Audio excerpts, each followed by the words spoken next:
Hello everyone, welcome to a new video.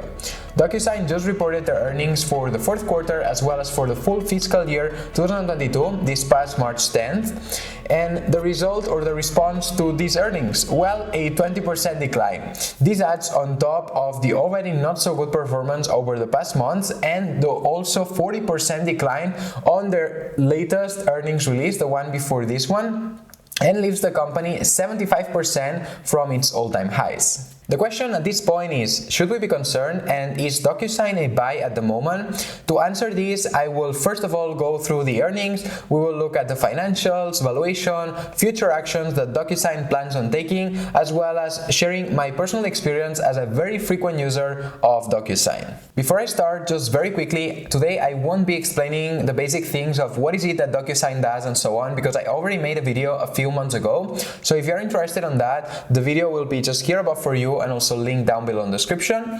Also, if you enjoyed today's video, it would be super awesome if you could just give it a like. But with that said, let's go for it.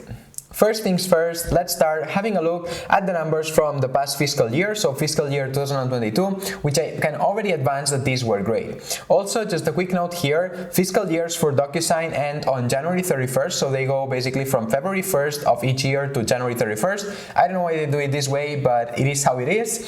So looking first at revenues, this grew 45% year over year to $2.1 billion, and we can also see that the trajectory so far has been impressive, with year-over-year growth rates superior to 35%. The net revenue retention rate was of 119%, which confirms that already existing customers continue to spend more with Docusign every year, and this was above their usual range of between 112 to 118%. Then looking at the bottom line, they reported losses again, but we can see that these are every year lower as a percentage of revenues, so it wouldn't be surprising if in the next 1 to 2 years the company reaches profitability. On that though, I must say that the company currently is focused on growth, and for sure it's not prioritizing profitability. Of course, at some point it will come, but it is not their current focus. On cash flows, the company generates very high operating cash flows and has increased them massively, almost doubling them from 296 million to 506 million this past year, and the free cash flows have also been very positive. Finally, the balance sheet is not looking so good, with a debt ratio of 89.16%, while in the previous year they had it at 85.91%. Essentially, they have gotten into more debt and the assets of the company haven't kept the same pace. And also, they went from having $566 million in cash to $509 million, which although it is lower, it's still a lot of money sitting around. More concretely, 20% of the total assets of the company are in cash. With everything that we have looked at, I would qualify the past fiscal year to have been very good in terms of performance. So why exactly the stock price dropped 20%? Well, the answer to that, we have it in the guidance that they gave, which was very, very weak and extremely disappointing, especially considering the previous growth rates of Docusign. The company is expecting for fiscal year 2022 revenues to be around $2.4 billion, which would only represent growth of 17% year over year. And comparing it to previous growth rates, this is a big deceleration. And then on billings, these are expected to be of $2.7 billion. Here, just a very brief clarification, which is that billings are basically invoices that companies have already paid, but usually when they pay these invoices, they pay them for a certain amount of envelopes that they can use in normally a 1-year time frame. So they pay already in advance for 1 year, but then those revenues that they have paid all at once are usually recognized over that period in which they can use the signatures for. This means that billings are basically a measure that helps us know how the company is expected to perform, or which numbers they are expected to perform moving forward.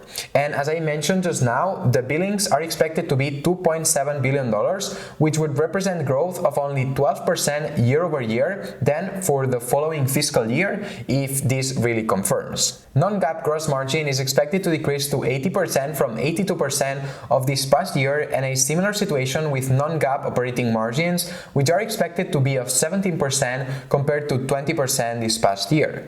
Finally, they also guided on shares outstanding, which these are expected to range between 205 to 210 million. similar to how many there are currently, which means that they are not expecting to dilute more shareholders, which is a good thing, as during the past year there was dilution. And in fact, not only they are not planning on issuing more shares, but they have also approved a stock repurchase program of up to $200 million in shares. Overall, as already mentioned, the guidance was very weak, and there were many investors like myself that were expecting the growth rates to continue being higher. Of course, everyone understands that there was a period of peak demand, especially during the pandemic, with lots of tailwinds and so on, and that they have very high comps to compete with in terms of year-over-year growth. But still, I would have expected the growth rate to be a bit higher than what they are projecting it to be. On the other hand, it's true that they already warned about this deceleration in the previous earnings call when the stock dropped 40%. In light of this, what is Docusign doing about it, and how do they justify this situation? Well, according to the CEO, Dan Springer, they come from a period in which it was companies or the demand coming to them directly to ask for their services. The sales agents didn't have to do anything almost to sell, or basically for Docusign to increase their revenues. It just came on its own. And now they need to go back to the old way they were doing things, which was to basically create demand for their products, reach out to the different companies and actively promote the new features or just their products in general, to basically increase those revenues. What is the company then doing about it? Well, they realized that maybe they needed more senior leaderships in terms of sales, so they have hired and they will be hiring several new leadership roles of sales to kind of like guide the company and hopefully turn around those growth rates that are currently expected. Moreover, according to Docusign, their total addressable market is of $50 billion, and they are only reporting currently around $2 billion, which is just a 4% from the total TAM. This, combined with the fact that they are the clear market leaders with an approximate market share for sure above 70%, this still leaves Docusign with a lot of room for growth. Personally, I see the industry of e-signatures only continuing to grow for at least the next 10 years. For sure, companies, even if they are going back to the office more often, they are not going back to paper. I work in HR for a pretty large company, and I can tell you that since we transferred to Docusign, even if we go back to the office, we're not going back to signing contracts or other documents in paper whenever possible, of course, since Docusign is just so much more efficient. And also from the countries I'm a bit more familiar with, which would be Germany and Spain, I'm seeing a lot more traction and adoption also from other companies. In terms of competitive advantages, does Docusign have any, and should we be worried about the competition? On that, actually Dan Springer was asked the same question during the earnings call, and he replied saying that they haven't seen any shift in terms of the competitive landscape, so Docusign remains the market leader by far. And they also mentioned that they expect net revenue retention rates to continue in the historical range during the upcoming fiscal year, so between 112 to 118%. And also the fact that they are the market leader and that they are integrated within many systems used to manage in general companies, like for instance Workday or SAP, also increases the stickiness of their product. And it is actually very hard for companies, once they implemented Docusign, to transfer to another provider. It is very costly and time consuming, especially if they have them integrated within their systems. Additionally, as we already mentioned, Docusign is the clear leader when it comes to e-signatures, and if new companies are considering introducing any tool to help them with digital signatures, why not just take directly the market leader, especially with topics that are a bit sensible, like for instance having documents that are valid legally speaking. You want to make sure that you're using a company that is trustable, and that when you bring an official document to the authorities or wherever you go, it will be legally accepted. So what's better to choose than just the market leader that many other companies are already using? Based on this, in my opinion, if you believe that the market for e-signatures will continue to grow in the future, so will Docusign. And now that we have already looked at the past performance as well as the future outlook for the company, let's go and have a look at the valuation. Currently, the company has a market cap of around $15 billion, and for the calculations of the price-to-sales ratios, I use the non-GAAP shares outstanding, as these were more than the GAAP, and I want to be as conservative as possible.